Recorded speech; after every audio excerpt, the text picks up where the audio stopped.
Hey guys, I'm Scott. I'm in the Apache workshop. Today we're going to be looking at the Horizont by Futurete. It's a great little 10 amp machine. Runs off your home or office standard power point. We're going to look at the plumbing of the machine because we've been having some clients having issues with water not coming through the group head.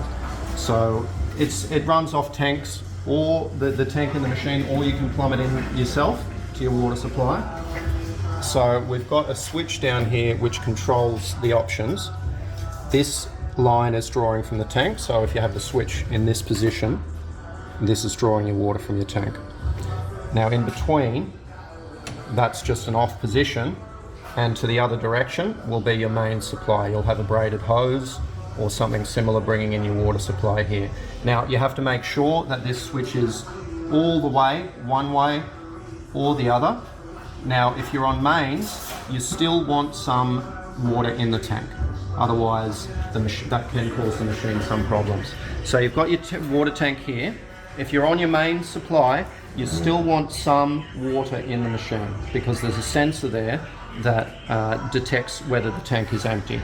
And that can cause some issues with the machine if you don't have your water there. So let's switch it over to tank and have a quick look at the tank. So you've got your water tank here, which I have some water in.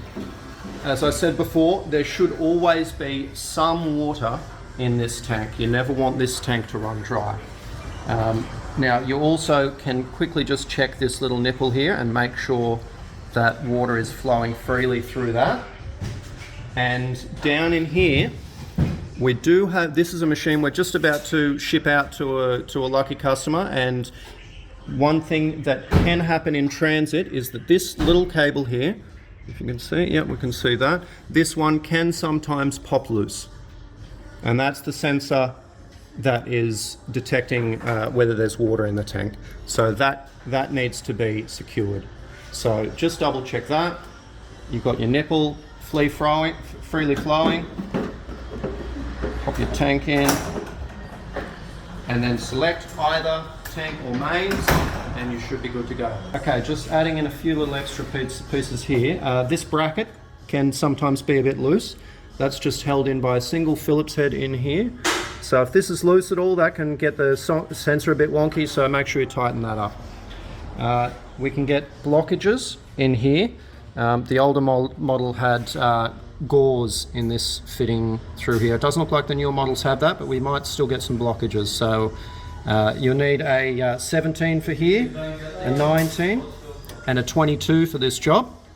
I've already loosened these. This will be a bit more fiddly to get to if you're at home. This is just a locking nut, so you can just loosen that 22 one. You don't need to take that all the way off, and then unwind with your 19 size.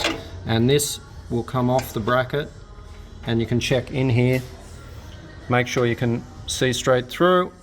There's no blockages. If that's fine, pop it back on. And one last thing, if you can hear your pump running, but you're getting very low pressure coming through, if on this pressure gauge here, if you've got low pressure but you can hear the pump running and it's struggling, it might have seized up a little bit. You might just need a kick if you're running off tank. Sometimes plugging in to a mains connection and getting the mains pressure flowing through there can actually unseize the pump, and then that should go up to your regular pressure of around 8 to 9 bar when the pump is running. Any other queries? Call Apache and we can help you out.